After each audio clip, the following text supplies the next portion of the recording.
Je veux la vérité. Comment vous vous sentez avant ceci? Avant ces affiches de la Ligue des Champions, des huitièmes de finale, mais regardez-moi ça, c'est juste succulent. Je vous mens pas, si vous me demandez: «Est-ce que je suis prêt?» Pas vraiment, mais on y est. En tout cas, j'espère vraiment que vous allez bien les amis. Je vous souhaite une excellente vidéo. Bonne journée à vous, bonne soirée. Les previews de ces huitièmes de finale sont ici, sont présents comme d'habitude. Je vais évoquer les matchs qui me hype le moins au début et on va finir par les matchs qui m'intéressent le plus forcément. Vous savez de quoi on va parler à la fin. Je précise une chose évidemment, même si on va en parler, en fin de cette vidéo, Liverpool, PSG Liverpool, match aller est dispo sur la chaîne. Vous avez une preview, complète de 35 minutes environ, voilà sur, cette vidéo où j'évoque vraiment l'ensemble de Liverpool et du PSG. On va y revenir, aujourd'hui également, même si ce sera vraiment très express et surtout je vais évoquer certains points que j'ai pas évoqués très, très brièvement, je pense. Bref, encore une fois, installez-vous bien et on va commencer, je pense par notre premier match et j'insiste là-dessus. Dites-moi votre état d'esprit parce que là, je suis dans ma tête, je suis flou.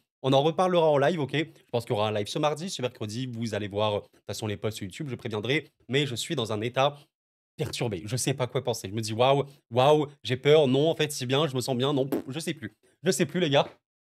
Mais quoi qu'il arrive, je vais profiter parce que j'aime le football. Bref, on est parti directement pour la première affiche. Et donc, parmi toutes ces affiches, la première dont j'ai envie de parler très très brièvement, je vous mens pas, c'est le match qui m'intéresse le moins, je pense comme beaucoup, c'est Feyenoord-Inter. En soi, c'est pas un mauvais match du tout sur le papier. Je pense qu'il y a beaucoup des choses très intéressantes à voir, mais bon, l'état des deux équipes, j'allais dire non, l'Inter va quand même bien, même si c'est un peu redescendu, mais bon, Feyenoord n'est pas du tout dans une bonne phase. Alors, ok, ça m'inquiète depuis quelques temps. Certes, ils ont éliminé l'autre Milan en Ligue des Champions, même si voilà, ce match-là, clairement, je vais pas dire il a été donné par Théo Hernandez, mais il faut arrêter. Vraiment, c'était un choc extrême de la part de Milan, sans manquer de respect au Feyenoord. C'est une équipe quand même qui est relativement dans une situation assez compliquée. Alors, ils ont battu 3-0 le Bayern. Un match, honnêtement qu'ils doivent perdre quasiment tout le temps. Je sais pas à quoi jouer le Bayern sur ce match-là. C'est vraiment sans rien enlever à leur victoire, mais c'est une équipe qui factuellement a des faiblesses au large. Sur le match d'après, ils ont pris 6-1 donc bon, tu bats le Bayern 3-0 sur le papier, tu es en mode: «Waouh, mais tu incroyable». Juste après la semaine, prochaine, tu te fais exploser par, Lille. Je pense que ça indique aussi que cette équipe a des problèmes. En Serie A, en Serie A, j'allais dire, aux Pays-Bas, dans l'Eredivisie, ils ont quand même bien chuté. Bon, voilà, c'est une équipe qui, je pense, est un petit peu le petit poussé de la compète. L'Inter, c'est je pense, il y a quelques semaines, quelques mois, on évoquait l'Inter dans le top 3, top 4 des favoris à la Ligue des Champions. C'est une très, très grosse équipe. C'est un peu retombé. Attention, trop de proportions gardées. C'est quand même premier de la Serie A. C'est très serré avec Napoli. Mais ouais, il y a eu 3 défaites en Serie A cette saison. Et ben, il y en a eu 2 dans les 5 derniers matchs de l'Inter. En Serie A, il y a deux petites victoires. C'est pas beaucoup, assez compliqué. Il y a eu un match notamment contre Napoli qu'ils ont quand même voilà, eu un bon début. Mais ils ont beaucoup subi. Il y a eu un gros match, on va dire, défensif de l'Inter. Bon, maintenant, voilà, dans les faits, c'est probablement le huitième de finale le plus déséquilibré, un des moins intéressants, je pense, objectivement. Je vais partir là sur ce match aller. En tout cas, on parle pas des qualifications, on parle juste du match aller. Je me dis qu'un nul serait OK, possible. Mais bon, l'Inter a également cette expérience des grands moments sous Inzaghi. C'est vraiment une équipe qui peut hisser un niveau de jeu vraiment, vraiment important. Je me souviens même de l'époque où City-Inter était la finale de la Ligue des Champions. City avait roulé sur à peu près tout le monde. Bon, il y avait la finale. Franchement, l'Inter était vraiment, vraiment pas loin d'égaliser. Au final, ils le perdent simplement 1-0. Je vois quand même l'Inter gagner. En vrai, est-ce que je sens vraiment bien l'Inter gagner? Peut-être, mais je vais pas monter à plus de 70 quand même parce que c'est un Inter qui est un peu redescendu, mais je compte sur le fait que l'Inter va simplement se remettre à son niveau normal et surtout à ce niveau d'exigence qu'attend la Ligue des Champions. Et en LDC, c'est quand même une régularité assez extrême. Je me souviens notamment d'un des derniers matchs qu'ils ont eu contre Monaco. C'était un match quasiment à sens unique. Je pourrais mettre environ à 60-40. Allez, je me mouille un petit peu. On va mettre le 70-30 avec un match nul possible peut-être, mais ce serait plus pour moi une surprise qu'un match nul. Par contre, victoire du Feyenoord, je n'y crois absolument pas et si ça arrive, là, c'est une vraie, vraie folie. On va dire l'Inter, qui gagne, peut-être pas avec un gros score honnêtement, peut-être un but d'écart. Je vois bien ce genre de truc, mais ils seront plus forts. De toute façon, on va dire ceci pour le premier match. Bon ensuite, on a encore d'autres matchs, qui m'intéressent peut-être pas trop, mais on va commencer déjà, à atteindre les matchs qui m'intéressent. Parce qu'en vérité, voilà, Feyenoord-Inter, bon, c'était pas la folie. Là, c'est un match qui m'intéresse pas des masses, mais un tout petit peu. C'est le PSV Eindhoven-Arsenal. Alors c'est dommage parce que, franchement, il y a quelques semaines, même quelques mois, ce match, il m'intéressait énormément. Mais c'est pas la folie furieuse, donc voilà, c'est un peu dommage parce que les 2 équipes sont pas, dans un état de forme de fou. Si je vous montre par exemple, le PSV Eindhoven, beaucoup de défaites ces derniers temps, même des éliminations je crois, en coupe, il y a l'Ajax qui les a bien doublés en Eredivisie pardon, Ils ont quand même, voilà, bien tapé, la Juve, ils ont été plutôt forts. Moi, je trouve cette équipe très, très intéressante. En vrai, il y a beaucoup de talent. Il y a pas de débat là-dessus. Saibari d'ailleurs est assez intéressant, entre autres, hein, il y en a vraiment beaucoup. C'est une des équipes, je pense, un peu sous-cotée, mais l'état de forme n'est pas au mieux. Donc c'est un peu dommage. On sait qu'il y a même Bakayoko, bon là, qui ne jouait pas, mais qui peut rentrer. Noah Lang, beaucoup de technique, beaucoup de jeunesse, beaucoup de qualité. Arsenal, très, très dommage. C'est un peu la crise Arsenal, je sais pas si le mot il est peut-être un peu fort, mais bon, deuxième de première ligue, 13 points derrière Liverpool. Il y a eu que 3 défaites. On me dira, en première ligue cette saison, c'est pas si pire, mais voilà, ça reste sur des matchs, très, très compliqués et surtout, c'est l'hécatombe. Je sais pas trop si vous avez suivi, je pense que si vous suivez, pas mal l'actualité du football et notamment de Liverpool, c'est une catastrophe, hein. Je sais pas ici si on peut voir les absences, heu, c'est une catastrophe, hein. Martinelli, Jesus, Jesus comme vous l'appelez, Saka, Havertz, vous avez littéralement tout le secteur offensif de d'Arsenal qui n'est pas là. On est parti sur un Arsenal qui est allé à Nottingham Forest en jouant avec Merino qui est un sort de milieu, qui est milieu de terrain, en pointe. Nwaneri, s'il vous plaît, 17 ans. Trossard, l'attaque, non, ça va pas du tout. Donc c'est terrible parce que, déjà Arsenal ne produit, quasiment plus rien. Il y a très, très, très peu, d'occasions, je pense, générées par Arsenal. Alors voilà, contre Tottenham, il y a quasiment rien. Contre West Ham, ils ont perdu d'ailleurs contre West Ham. Je crois qu'il y a, voilà, très, très, très peu de choses. C'est terrible, 20 tirs, 2 cadrés. Waouh, le match, attention quand même. Donc ce match-là, il peut partir un petit peu, en cacahuète, comme on peut dire. Ce match, il peut un peu vriller. Où est le logo du PSV? Je ne le vois pas. Il est ici. Mon prono sur ce match-là, alors, comment vous dire? La Ligue des Champions sur la LDC. Tu vas monter ton niveau de jeu, tu vas aussi attendre que les équipes se donnent plus. Dans ce fait-là, Arsenal, quand même sur le papier, reste quand même une équipe qui garde son assise, défensive. OK, ça perd, c'est un peu calamiteux. Bon, il y a quand même, toujours cette, charnière centrale Gabriel Saliba qui est un peu ténébreuse, qui est très, très forte. Même si je trouve que cette saison, peut-être un petit peu moins. Et voilà, des joueurs, qui sont peut-être plus à un niveau assez incroyable comme Odegaard sur ces dernières semaines, hein, je veux dire, sur ces derniers jours, ou Declan Rice qui de base sont très, très, très bons. Donc ça peut être un peu gênant. Je m'attends quand même à les voir, performer, mais je serai pas le plus serein du tout pour une victoire d'Arsenal, hein. Franchement, alors, on me dira que le PSV a battu Liverpool. Bon, c'était déjà il y a quelques semaines et surtout c'était l'équipe C, limite, de Liverpool, même si c'est vrai que le PSV avait fait, pas mal tourner. Je suis perplexe, je suis très perplexe, je vais dire peut-être, ouais, un petit peu le scénario cliché de ce match-là, peut-être 0-0, très pauvre, peut-être vraiment des problèmes, mais honnêtement, je suis pas loin de mettre peut-être une surprise. Le PSV qui gagne le match aller, ils sont quand même à la maison, ça peut, être bien. Attention, attention, mais voilà, je vais être un peu dans le cliché du 0-0 ou alors, du 1-1, mais franchement pas plus, peut-être le 0-1. 0-1 pour une des 2 équipes, mais je vais vraiment pas aller plus loin parce que factuellement, si ce match-là, il a, 3-4-5 buts, bah, je comprends pas. Parce que ça veut vraiment dire que le match a été complètement désorganisé, vu l'état de forme des 2 équipes, vu le fait qu'Arsenal, bah, crée très peu, marque très peu, mais reste quand même solide, quand même un petit peu et que le PSV va pas très bien. On verra bien. C'est un match quand même intéressant. Je le verrai, je pense, en décalé. On va dire 0-0, voilà, un match assez triste entre le PSV Eindhoven et Arsenal. Quand même une vraie belle affiche au niveau des noms. Bon, là, on va commencer à entrer dans les matchs qui m'intéressent. Est-ce que vous pouvez deviner, n'hésitez pas à deviner avant que j'en parle, quel est le match dont je vais parler maintenant? Bon, de toute façon, vous voyez où se perd normalement. Je vais parler, eh oui, vous l'avez vu, de ce très très beau Bruges-Aston Villa. Et en vrai, ce match-là, il m'intéresse vraiment beaucoup. Pourquoi? Parce que c'est un match déjà qui est ouvert. Et j'insiste là-dessus, Bruges. Alors, est-ce que c'est le petit coup poussé? Je pense quand même que Feyenoord est le petit poussé. Mais juste après, ouais, c'est peut-être Bruges. On peut peut-être parler de Benfica ou de Lille, vu la confrontation de Benfica, ou vu voilà, que Lille, quand même, c'est récent en Europe, on va dire.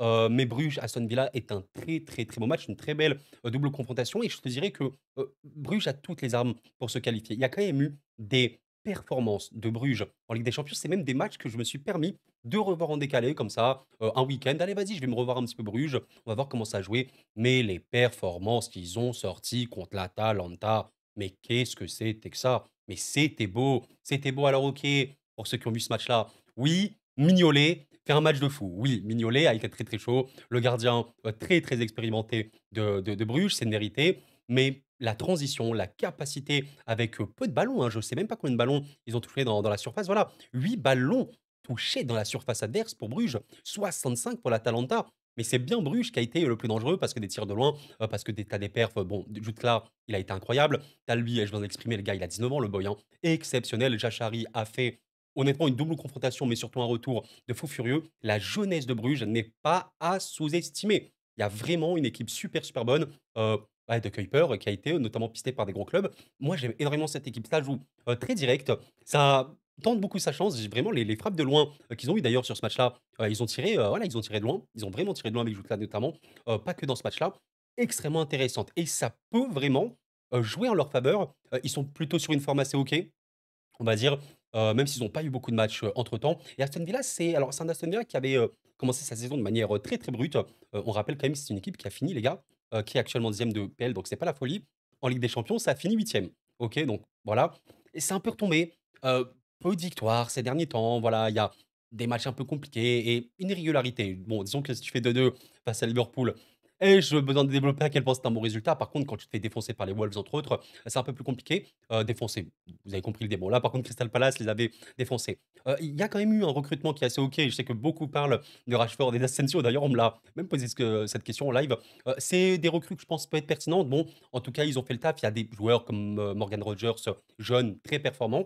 Martinez reste quand même un grand gardien, donc c'est intéressant. L'expérience serait côté Aston Villa.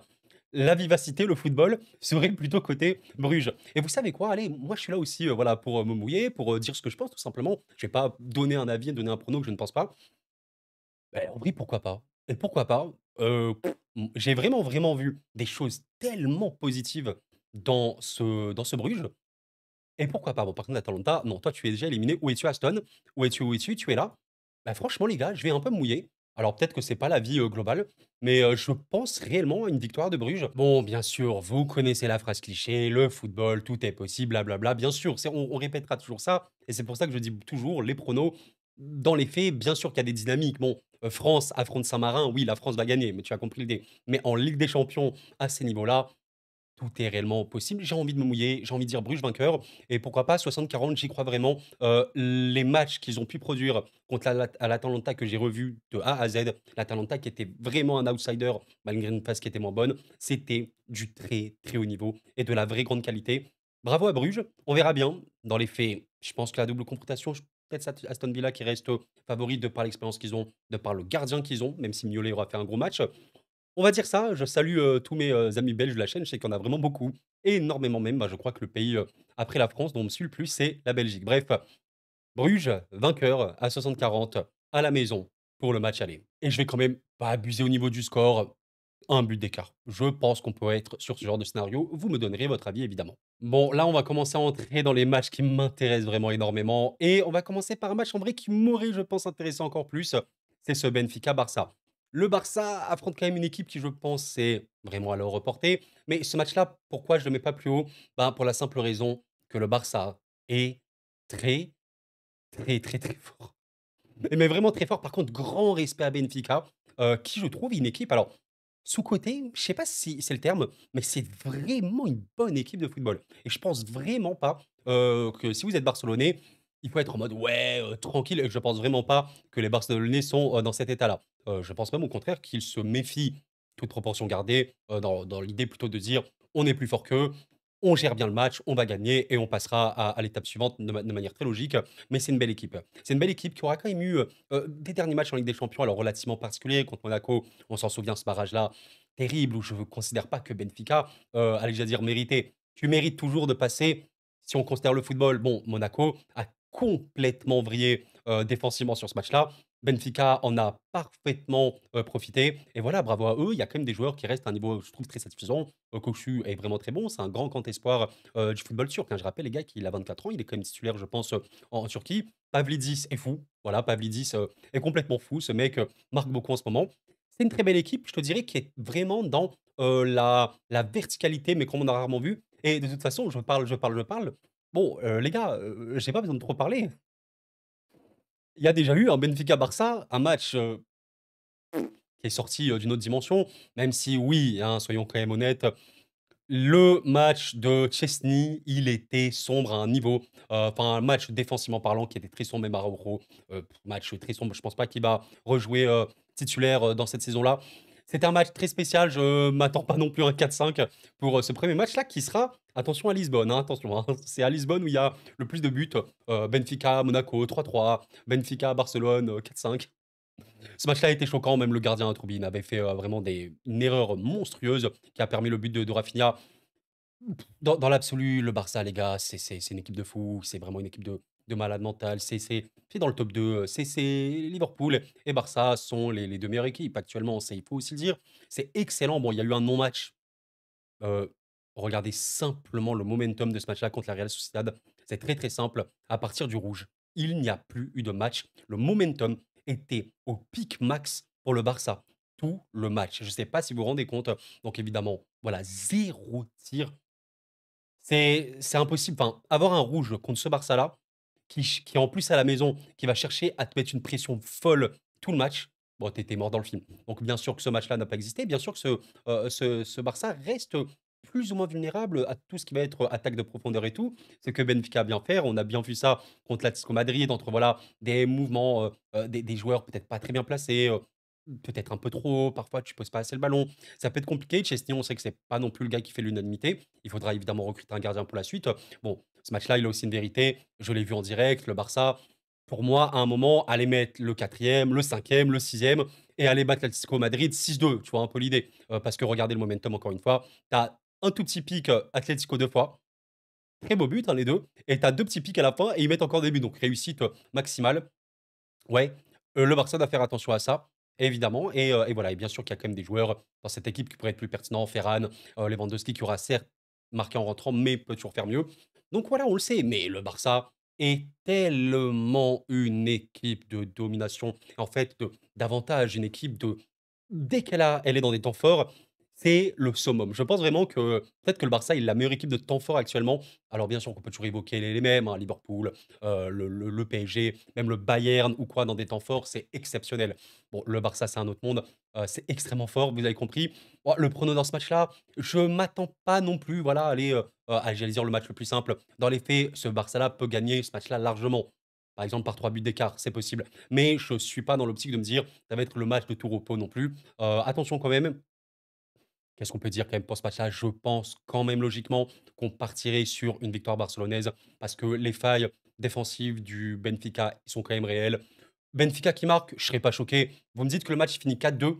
Bon, qui est choqué? Honnêtement, les gars, Barça, Benfica à Lisbonne, il y a 4-2 pour le Barça. Qui est choqué? Et je pense que même les supporters du Benfica ne sont pas choqués. Maintenant, je pense vraiment que la Ligue des champions, c'est aussi les moments les plus importants, les moments clés. Voilà, il y a des hommes forts, hein, dans cette LDC comme Rafinha qui risque de marquer. Mais parfois, c'est tu domines, tu domines, tu domines. Imaginez le Barça qui est vraiment a des occasions, machin, et n'arrive pas à avoir le réalisme du plus haut niveau. Et Benfica, une, deux actions, ils vont réussir. Bon, dans les faits, je vais quand même dire Barcelone vainqueur. Je vais monter, voilà, comme l'Inter, à 70-30, quand même, attention. Mais j'imagine cette équipe plus forte, quoi, tout simplement. Trop, trop de pression. Et en vrai, si à la mi-temps, on est sur un 0-0, eh ben pourquoi pas. Dans les faits, actuellement, je vais vous dire un 70-30 pour le Barça et je te dirais une victoire, ouais, 2-3 buts d'écart. 2 buts d'écart, ça me semble quasi OK dans ma tête, mais on pourrait avoir des surprises. Je me dis que ça peut être une des affiches où une surprise est possible.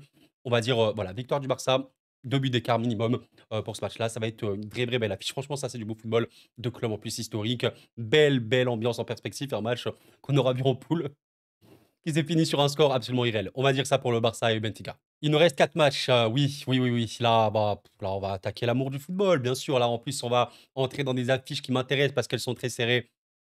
Waouh, waouh, waouh, waouh, waouh. Oh là là là là, la méchanceté, les amis. Vous voulez de la méchanceté? Branchez-vous sur Bayern München, Bayer Leverkusen. Vous voulez de la méchanceté? Branchez-vous sur ce match-là. Le football. Le football, le Bayern est bien revenu. Il y avait une phase un peu compliquée pour le Bayern ces derniers temps, il faut le dire. Vraiment, je vais pas dire, la plus dramatique parce que dans les faits, c'est très vert, mais pas les plus rassurants, hein. Pas mal de buts encaissés, voilà. Il y a eu des matchs, barrage contre le Celtic qui n'étaient pas, si bons, on va dire et surtout un match contre Leverkusen parce qu'effectivement les 2 équipes se sont affrontées il y a moins d'un mois. Complètement dominé par le Bayer Leverkusen, les amis. Mais complètement. J'ai rarement vu, c'est un match que j'ai pu revoir, j'ai rarement vu le Bayern Munich, vous savez, avec l'idée qu'on a, rouleau compresseur, machin ou quoi, aussi autant dans le mal. Il y a eu 15 tirs pour le Bayern, 3 tirs cadrés, malheureusement, gros souci de précision. Par contre, 5 grosses occasions. Je n'ai pas compris comment le Bayer Leverkusen n'a pas gagné ce match-là. 2 tirs pour le Bayern, il faut arrêter. Regardez le momentum du match. Il est quasiment rouge. Que domination pour les Leverkusen. Donc c'est très, très, très chaud. c'est quand même bien revenu. Il faut le dire que Leverkusen reste quand même une équipe, d'une régularité importante, de très, très haut niveau. Ça joue super bien. Mine de rien, il y a quand même une bonne défense aussi, on a tendance à l'oublier, mais c'est pas une équipe qui encaisse non plus des milliards de buts parce que ça peut être beaucoup de pression. Une équipe qui, a allez, j'allais dire, un des meilleurs joueurs du monde. Ouais, on peut l'évoquer, je pense, on peut l'évoquer. Bon là, il n'était pas ouais, il était là. Florian Wirtz reste un des joueurs créatifs de percussion et cetera. Cuit-foot, d'élite parmi les jeunes, il est absolument élite, mais il y a globalement une équipe qui tourne très, très, très bien. Il y a toujours, ceux qui ont performé l'année dernière, Frimpong, Grimaldo, Xhaka et cetera. C'est une équipe de fous. Patrick Schick marque énormément. Alors, je sais pas trop si vous avez suivi, mais Schick, c'est vraiment quelqu'un qui a, peu de minutes jouées, mais beaucoup, beaucoup de marqués. Il a débuté 11 matchs, il a marqué 16 buts. En Bundesliga, il marque vraiment énormément. Donc c'est un vrai, vrai buteur, OK. Elle est très forte cette équipe-là et ça m'étonne pas du tout qu'elle ait posé souci à ce Bayern-là parce que c'est une équipe qui presse énormément, qui a beaucoup, beaucoup de récupération. Le Bayern avait que 79 de passes réussies face à ce Leverkusen-là, pour vous indiquer la pression qu'ils ont et énormément de projections, énormément de percussions. Maintenant, oui, peut-être que c'est le souci de ce Leverkusen, bah, parfois, ça manque un peu, ça croque un petit peu beaucoup d'occasions. Ça reste assez exceptionnel. C'est vraiment du très, très haut niveau. Bref, maintenant, ouais, ce Bayern-là, comme on l'a évoqué, il y a quand même des absences, hein, plus ou moins importantes. Je pense qu'il y a quand même des mecs, comme Kimmich ou quoi qui devraient revenir. Je sais pas, on verra bien, mais qui devraient revenir pour ce match-là parce qu'il n'était pas là contre Stuttgart, je le rappelle. Voilà, Stuttgart, Goretzka, Palhinha étaient là. Kimmich, n'était pas là, entre autres, qui est un petit peu, voilà, titulaire bien évidemment.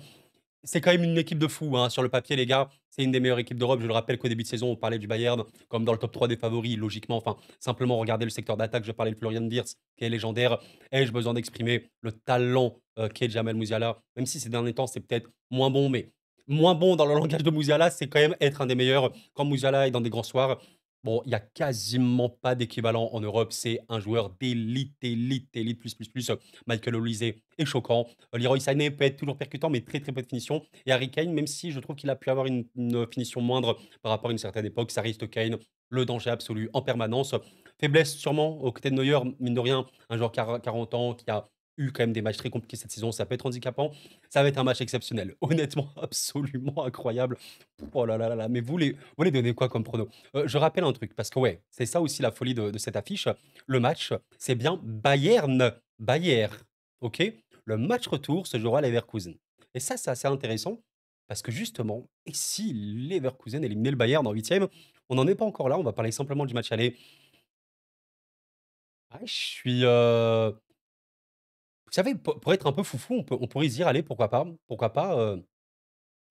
une victoire du Bayern? Pourquoi pas? Un petit peu foufou. Bon, dans les faits, l'Alliance Arena, c'est comme une vraie, vraie forteresse. Il y a quand même eu, je vais le rappeler, les gars, je vais être honnête avec vous, voilà, c'est aussi le but de vous donner le maximum d'informations.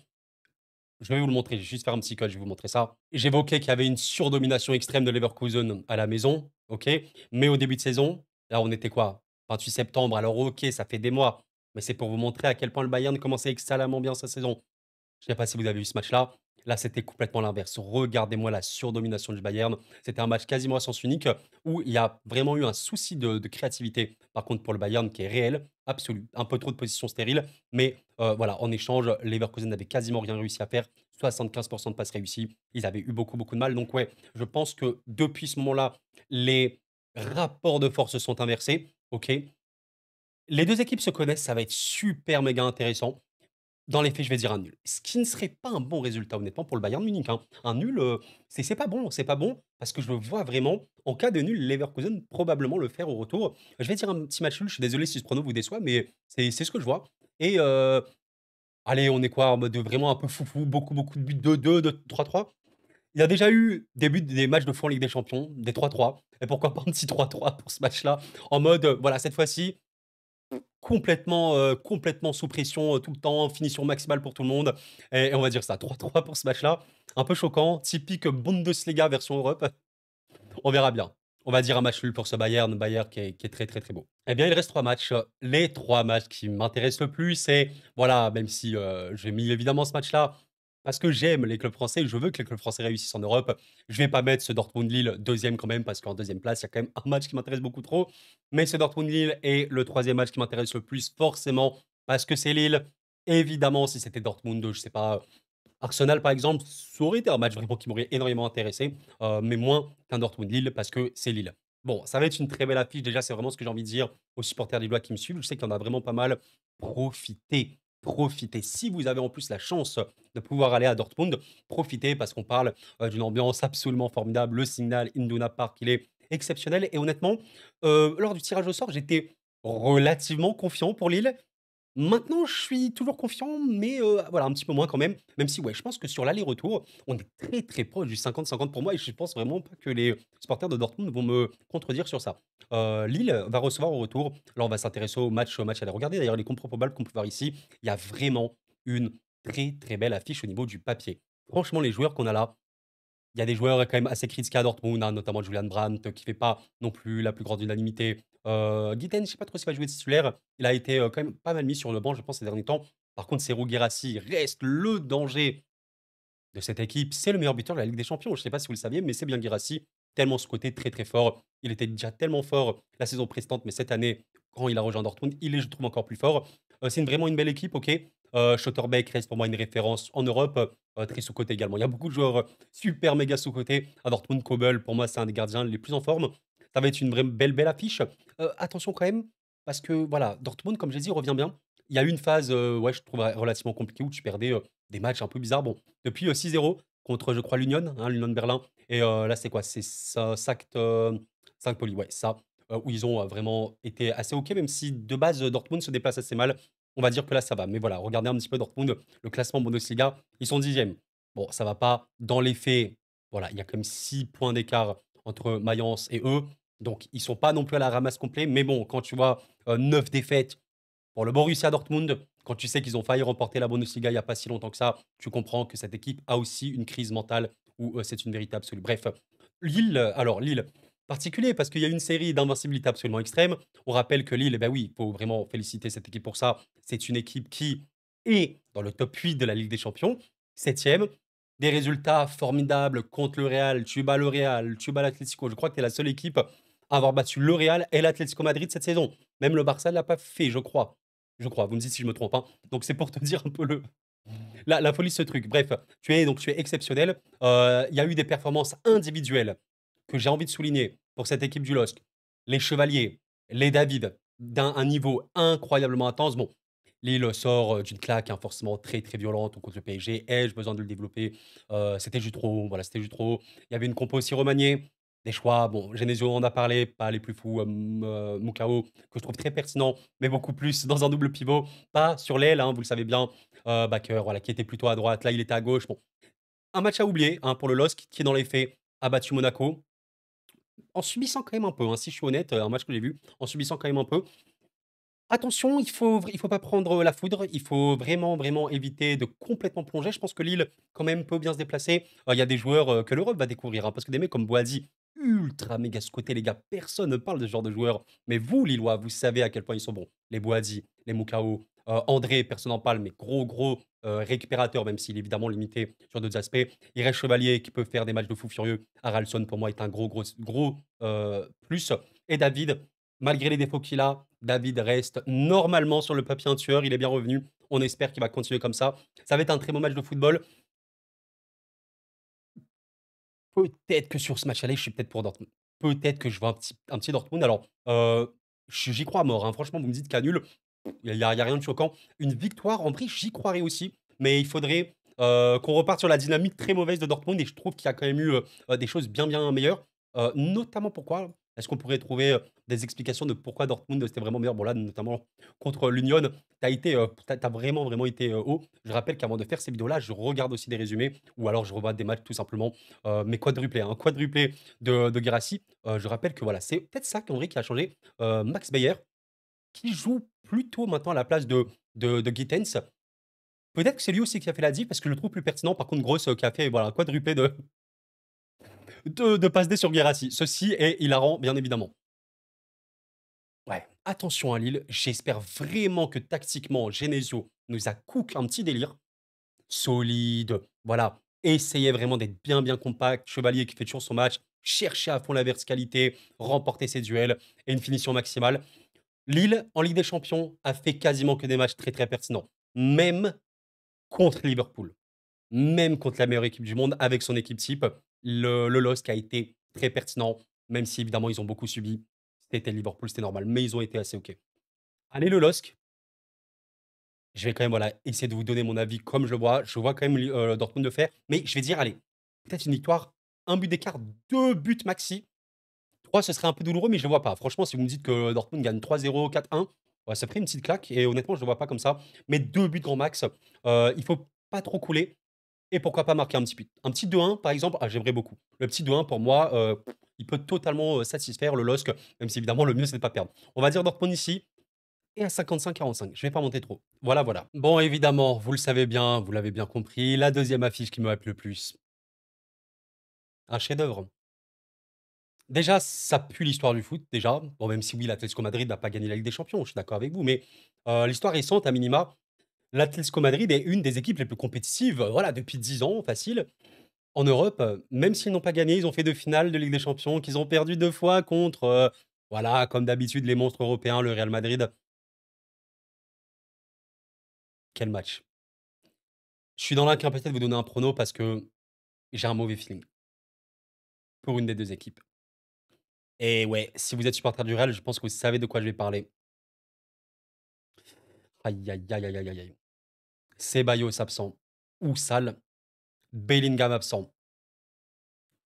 Ouille, Sall et après, en veux-tu, en voilà d'autres absences évidemment qu'on connaît depuis longtemps.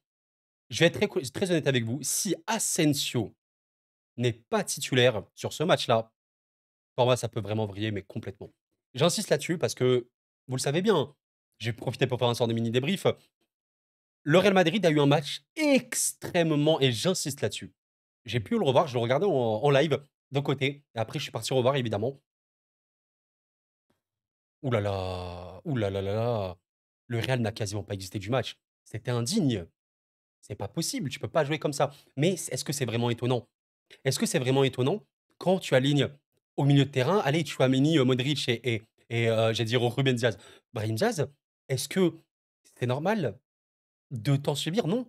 Parce que Modric, c'est un joueur offensif globalement. Il a encore des belles cartouches à jouer, mais c'est pas un joueur d'équilibre. Tchouaméni, OK, mais quand tu as vu notamment la perte d'Alaba qui fut très, très sombre, c'est dur. Courtois n'est plus aussi décisif qu'avant, même si je vais pas l'attaquer en premier. Il n'est plus décisif aussi décisif qu'avant. Il y a un problème, il y a même un problème d'équilibre tout court, on va dire, au niveau des côtés, parce que bon, Mendy peut faire le taf, il a pu faire des erreurs, mais il peut faire le taf défensivement. Basquet, c'est beaucoup plus dur. La défense du Real Madrid n'est pas du tout soutenue par déjà des joueurs comme Vinicius et Mbappé, qui seront des joueurs qui ne feront pas les efforts défensifs. Ils peuvent le faire de manière ponctuelle, mais c'est pas des joueurs comme Luis Diaz à Liverpool. Vous voyez, Luis Diaz à Liverpool, il fait des retours défensifs tout le temps. Lamine Yamal ou Rafinha au Barça, ils font énormément de retours. Vous avez compris l'idée. Les placements de Mbappé et de Vini, bon, sont un peu problématiques. Donc le Real, pour qu'il soit performant, doivent être dans le protagonisme, doivent être vraiment dans le fait d'aller chercher et éviter que l'adversaire les presse trop, les bouge trop, parce qu'ils peuvent pas tenir ça. Bon, la chance peut-être pour le Real, déjà sur ce match-là, c'est que le match aller, c'est à la maison. Donc Bellingham absent pour le match aller, on va dire que ça peut être plutôt, on va dire OK. Mais surtout que l'Atlético Madrid, je suis pas sûr qu'il cherche forcément un résultat. Bah ouais, on connaît l'Atlético, on connaît voilà El Mentalitad de Simeone, qui d'ailleurs ils auront gagné un match contre l'Athletic Bilbao. Vraiment bon, hein, franchement le match est très bon. Alvarez d'ailleurs est vraiment, vraiment en feu. Il est rentré, il a marqué Alvarez, il est très performant. Julian Alvarez, excellent. Griezmann, toujours la baguette, De Paul, etc. Il y a toujours des très, très bons joueurs dans cette équipe-là. Ils auront réussi à marquer 4 buts. Les bandits, les bandits, les bandits, 4 buts au Barça, personne, sait comment. Enfin, si, on a quand même vu, c'est une très belle équipe. Je sais qu'il y a des supporters d'Atlético également sur la chaîne. Si vous avez une belle équipe de football, ça m'étonne pas que vous l'aimez parce que beaucoup critiquent cette équipe par rapport au style de jeu ni rien, mais c'est une équipe qui est attachante. Je pense vraiment qu'elle a beaucoup, beaucoup, beaucoup de passion et elle joue avec ses armes et elle joue plutôt très, très bien. Franchement, c'est un des pires tirages pour le Real Madrid et notamment avec les absences. Je suis tellement dans un mauvais feeling parce que même un Atlético Madrid qui va pas chercher absolument à gagner au Bernabéu va forcément profiter des faiblesses réelles de ce Real-là, notamment au niveau de l'équilibre. Et j'ai tellement peur des phases de transition. J'ai tellement peur. Bien sûr que je vois le Real marquer quand même, bien sûr. Allez, quand même Mbappé ou Vinicius, notamment dans ces grands matchs, tu restes le Real. Tu as tes munitions pour marquer, tu peux bien évidemment Mais vas-tu réussir à gérer toutes ces attaques rapides de l'Atlético Madrid quand ils auront le ballon dans leur projection? Je tiens à vous préciser une chose, alors je n'ai plus l'info exacte, hein, mais vous me dites si jamais je me trompe, mais je crois, parce qu'effectivement, pour ceux qui n'ont pas suivi, il y a eu un Real Atlético il y a pas longtemps, mais je crois que quasiment tous les Real Atlético se sont finis match nul et je crois qu'ils se sont même tous finis 1-1. Alors est-ce que c'est un signe? Mais c'était un match, relativement équilibré après quand même une première période du Real très laide, hein, soyons clairs, elle était pas très bonne. Par contre, la seconde était bien meilleure, honnêtement. Où, tu as marqué en plus un beau but avec une vraie percussion de Rodrigo. Bon, mais Ceballos avait fait un très gros match. Ceballos n'était pas là. Bellingham ne sera pas là. Valverde, je l'ai même pas évoqué, mais il se peut qu'il soit absent. Oh là là. Je vais être très clair avec vous les amis, Asensio était sûr ici. Mon prono, il va être très clair. Je vais vous donner mon prono clair. Si Valverde n'est pas là, ça pue à mort pour moi. Mais si, en plus que Valverde n'est pas là, donc plus Bellingham et Ceballos qui sont pas là à 100. Si, en plus de ceci, Asensio, qui est quand même vraiment fort avec le Real, je trouve, n'est pas titulaire,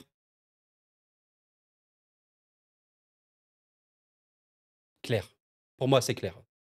Honnêtement, si le Real Madrid ose venir affronter l'Atlético sans Bellingham, donc ils n'ont pas le choix, sans Ceballos, ils n'ont pas le choix, Valverde, qui n'est pas là, et Asensio qui est sur le banc, non, pour moi, ça va pas le faire. Donc si je le sens mal. Et vous savez quoi? Eh ben, on se mouille. C'est peut-être le pronom un peu hot take, comme on peut dire. Et pourquoi pas l'Atlético qui bat le Real Madrid au Bernabéu? Alors, ce serait une folie, je suis d'accord avec vous. On connaît la chanson, mais voilà, le Real plus fort, truc machin. Mais je me fie par rapport à ce que je vois d'un point de vue footballistique. Je serais très curieux de connaître le ressenti des supporters madrilènes. Je me dis que ça peut sentir salement le nul. Et en vrai, le nul sera un très bon résultat pour l'Atlético. Mais vous savez quoi? Je veux me mouiller. Et on va dire l'Atlético 20 heures. Et pourquoi pas même à 60-40. On connaît le Real, hein, c'est dans ces moments-là où voilà, tu les crois enterrés, machin, et ils vont gagner 3-0 et tu sais pas comment. D'ailleurs, je sais que beaucoup de supporters du Real sont saoulés par ça, parce qu'ils en peuvent plus d'Ancelotti pour certains. Je vois un Real vraiment compliqué, quoi. En fait, c'est un Real qui dépend aussi d'individualité, qui est un collectivement. Non, on n'est pas à la hauteur d'autres collectifs en Europe, il faut le dire, les gars. J'essaie d'être objectif avec vous. C'est pas pour critiquer, ni pour attaquer, ni rien, mais voilà. T'as individuellement parmi les meilleurs joueurs du monde. Voilà, Mbappé, Vinicius, individuellement parlant, t'as quand même parmi les meilleurs joueurs du monde. Ouais, Camavinga peut quand même jouer, faire une grosse perf. Je suis assez d'accord. Camavinga peut peut-être faire une grosse perf. Malheureusement, ouais, Ancelotti n'a pas bien intégré les jeunes. Arda, je le trouve très dénaturé, malheureusement. J'ai un très mauvais feeling. J'ai vraiment un mauvais feeling. Et l'Atlético qui a pu mettre 4 au Barça, qui peut être tellement, tellement tranchant, tellement tueur. Je leur donne des miettes. Ces miettes-là, ils vont faire un repas avec. Tu vois un peu l'idée? Atlético vainqueur sur ce match-là, 60-40. En espérant pour le Real Madrid qu'Asensio joue et que Valverde revienne dans un état de forme très positif. Sinon, ça va vraiment brûler. Attention, attention, attention. Ça peut être une sale, sale fin de saison pour le Real, qui a beaucoup perdu en Liga. Elle n'a pas intérêt, cette équipe, à tout perdre en Ligue des Champions. Très bon match en perspective. Hâte de voir. Bon, sans suspense, hein, évidemment. Le match qui me hype le plus, oulala, il y avait beaucoup de suspense. Je veux voir un sourire. Comme ça, si vous regardez cette vidéo, j'espère que vous souriez. Arrête de sourire si vous avez la ref, mais là, je ne peux pas. Bien sûr qu'on doit sourire. Comment on peut aimer le football et ne pas aimer cette affiche juste fabuleuse. Heureusement que le PSG s'est hissé à un certain niveau. Parce qu'honnêtement, si on partait, vous savez, sur un PSG fin d'ère Galtier, très moche, machin, qui ressemblait plus à rien, on aurait eu un match absolument dégueulasse, très peu hypant, peu de suspense, rien. Mais le PSG est revenu à un niveau assez incroyable. Waouh, waouh, waouh, waouh, waouh. Bon, comme je l'ai évoqué dans ma vidéo preview, que je vous invite à aller voir la vidéo, elle est complète là-bas. Vous aurez les éléments que j'ai développés. Je vais vraiment passer brièvement sur ça. Je voulais juste revenir sur un point que je n'avais pas trop développé, c'est les compositions. Les compositions qu'on pourrait avoir pour ce match-là. Je rappelle contre le LOSC, on avait ceci, ok. Une compo que j'imagine à peu près équipe type, à quelques éléments près.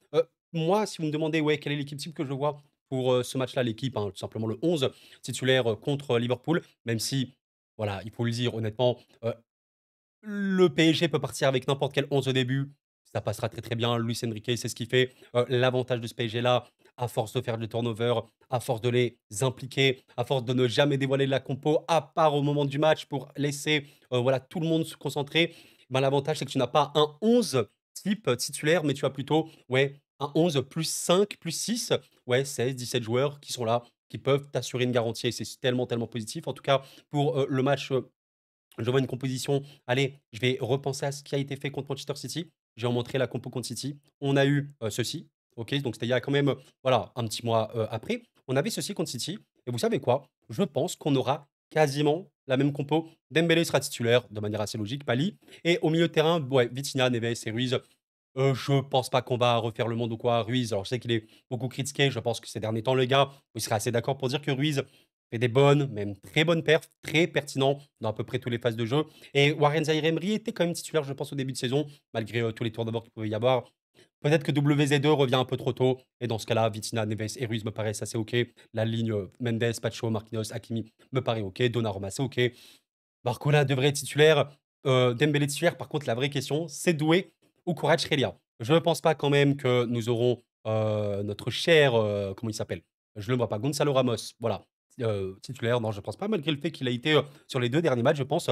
Mais en sortie de banc, un Gonzalo Ramos, on sait à quel point il est important. D'ailleurs, il aura marqué contre City après un magnifique, magnifique but. Warren aura fait une top entrée sur les tout premiers ballons contre City, je m'en souviens très bien.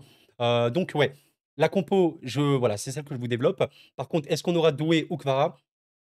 Je me dis que Doué peut commencer, Kvara être sur le banc parce que Kvara en sortie de banc, bah, c'est quand même une folie furieuse, hein. Ça peut être exceptionnel. Kvara a sorti, un énorme match contre Brest, hein. De toute façon, au match retour, c'était exceptionnel.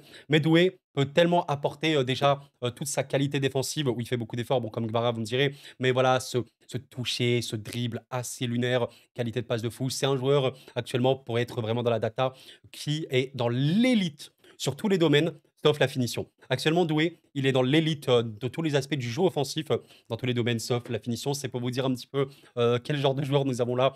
C'est formidable. Voilà la compo que j'imagine du coup pour, notre cher, Paris Saint-Germain et pour, les monstres, hein, de Liverpool dont on a parlé, en masse. Voici la composition qu'ils ont sortie, face à Manchester City. Une compo qui sera, je pense, comme cela, à peu près. McAllister, Gravenberch seront titulaires. Il n'y a pas de débat, c'est les joueurs les plus utilisés, par Arne Slot, LOL. Avec Salah, évidemment, MDR, PTDR de LOL, comme s'il ne sera pas titulaire. Alisson, Konaté, Van Dijk seront titulaires. Les latéraux, ce sera bien Alexander-Arnold Robertson. Je sais que beaucoup m'ont parlé de Bradley. Bradley ne sera pas là, hein, de ce que j'ai compris, voilà, de ce que j'ai bien vu tout simplement. Il n'est pas là, il est absent. Les autres absences sont pas non plus les plus importantes. Joe Gomez n'est pas là pendant encore quelques semaines. C'est voilà, c'est surtout Bradley qui peut être saoulant. Donc, ils vont partir vraiment, je pense, avec ces joueurs-là. Maintenant, c'est plus dans le registre de l'attaque. Salah sera titulaire. Szoboszlai, vu ses derniers matchs, sera titulaire, les gars. Par contre, Curtis Jones, Gakpo, Luis Diaz. Luis Diaz, je pense, oui, clairement. Par contre, après, voilà, je suis un peu plus dans le flou. Je sais pas, mais je me dis que Curtis Jones peut commencer. Ce serait pas très choquant. De toute façon, ce sera soit Jones, soit dans ma tête Gakpo, qui sera rentré évidemment contre City. Mais je vois pas. Franchement, partez du principe que c'est la compo que vous voyez là sera normalement la même contre le PSG, soit Jones, soit Gakpo. Peut-être qu'il nous prépare une petite folie, hein, le cher Arne Slot. C'est possible qu'on voit des choses qu'on n'a pas l'habitude de voir, forcément. On sait que la tactique, ça peut amener beaucoup à réfléchir. Et ils ont toujours des mecs en rentrant, comme Nunez, comme Jota. Jota, il aurait pu, hein. Jota a joué notamment contre Newcastle, leur dernier match. Voilà. Il y a quand même Elliott, hein, Endo pour un peu contrôler le jeu, qui peuvent entrer. Donc c'est une grosse équipe. Je vais pas refaire ma preview complète. Allez voir la vidéo si ça vous intéresse. Au final, ce que j'avais évoqué, malgré grosse délibération, c'est que c'est un match extrêmement serré. La qualification pour la suite me paraît tout de même encore aujourd'hui être avantage Liverpool, de par le match retour à Anfield de manière très logique. Par contre, en fonction du match aller, bah, si le PSG gagne très largement, les cartes peuvent être totalement rabattues. Bien évidemment que le PSG peut se qualifier à 100. Je veux dire, bien sûr qu'ils peuvent le faire, vous avez compris l'idée. Bien sûr que, ça va être dur, il y a pas de débat encore une fois. Ça va être très beau. Ce que j'avais donc développé pour, le match aller, je vois quand même une victoire parisienne. Même si voilà, je suis clairement pas le mec le plus confiant: «Waouh, on a gagné, j'y crois à 2000. Non. Voilà, j'avais mis quoi? Je pense 52-48. Vraiment le match, pour moi le plus serré, je vois pas Liverpool. Ouais, Liverpool, ils sont là. J'avais vu ça, pourquoi? Parce que en fait, Liverpool, pour moi, va aller au Parc des Princes en n'ayant pas forcément, j'allais dire l'intention, bien sûr que leur intention, c'est de gagner, mais c'est pas obligatoire que Liverpool gagne pour se qualifier. Alors évidemment, vous me direz: «Beh, Koro, le PSG peut perdre au Parc des Princes et se qualifier». Oui, mais dans les faits, est-ce que le PSG n'a pas tout intérêt à gagner dès le match aller? Bien évidemment que si. Donc j'attends quand même plus un PSG protagoniste et un Liverpool qui attend, qui est, voilà, vraiment beaucoup plus dans la transition, comme ce qu'ils ont fait contre City, hein. Ils avaient 35 de possession. Au final, ouais, toutes les occasions qu'ils ont eues, c'était en phase de transition pour, attaquer les espaces et c'est ce qu'ils savent excellemment bien faire, hein. Littéralement, c'est peut-être les meilleurs en vrai, actuellement dans ce domaine-là. Donc voilà, même si, Liverpool peut aussi arriver au parc et mettre beaucoup de pression, directement parce que ça reste quand même une équipe comme ça. Mais voilà, l'avantage de Liverpool et c'est vraiment l'avantage qu'ils ont pour moi sur toutes les autres équipes et qui diffèrent beaucoup du Barça ou, du PSG qui sont pour le coup des équipes de giga pression, même ballon très, très haut sur le terrain. Liverpool sait le faire et peut le faire, mais ils savent aussi se dire: «Bon, bah, allez, on va rester juste très compact, on va supporter à fond les latéraux parce que c'est les faiblesses et on va transitionner à fond. On est tellement fort de façon en transition, en attaque rapide, on a tellement Salah qui est à un niveau absolument hors norme qu'on va gagner comme ça et ils savent trop bien le faire. Donc ça va être dingue, incroyable. Ça va être le match le plus dur, hein, pour Paris, mais vraiment, vraiment, ça c'est, très, très clair. On peut imaginer le genre de scénario où Paris, voilà, a le ballon, est assez haut sur le terrain et se fait punir après une récup. Bien évidemment, ça va être la clé, à quel point le PSG peut empêcher les relances, de Liverpool. Liverpool aura des ballons. Si Trent trouve Salah et que Salah est en 1v1 contre nous, bien sûr que ça va être une catastrophe, dans ces moments-là. Donc il faudra se mouiller la nuque. Il faudra espérer que Donnarumma fasse, des bons matchs comme il le fait ces derniers temps. Ou alors il faudra espérer que le PSG fasse un contre-pressing absolument parfait comme contre le LOSC, où je le rappelle, le LOSC n'avait pas réussi à cadrer une frappe en première période et avait tiré une seule fois, je crois. Même pas, en fait, je sais même plus. On va revoir ça très rapidement. Première période, c'était quoi? Ouais, 0 tir cadré pour, 0 tir tout court pour le LOSC. 2 ballons, je crois, un ballon dans la surface adverse, OK, pour le LOSC, 36 pour le PSG. Bah, voilà, si Paris, répète ce genre de match face à Liverpool, bah, ouais, le PSG va se qualifier. Mais le football, vous savez très bien que c'est pas aussi simple et sans manquer de respect à Lille, je pense que Liverpool est quand même une équipe qui, est intrinsèquement forcément meilleure.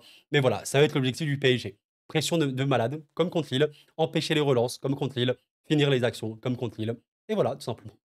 Match légendaire en perspective. PSG vainqueur, 52-48 au Parc des Princes. Et voilà mes chers amis pour cette énorme vidéo, je pense la vidéo la plus longue de l'histoire de la chaîne sur les pronostics de la Ligue des Champions, les reviews. J'ai énormément de plaisir à vous parler de tout ce match-là, des affiches fabuleuses. J'espère que vous ressentez vraiment ma passion. J'espère que je vous fais un petit peu sourire aussi, que je vous fais aussi sortir de votre quotidien. Je sais que voilà, c'est pas simple pour tout le monde. La paix sur vous, sincèrement, sincèrement à toutes et à tous. On va reparler de ce match-là, on sera en live pour en reparler, je pense, ce mardi, ce mercredi également, ça c'est sûr. Et voilà, dites-moi vos ressentis, quelles sont vos émotions avant tout ça?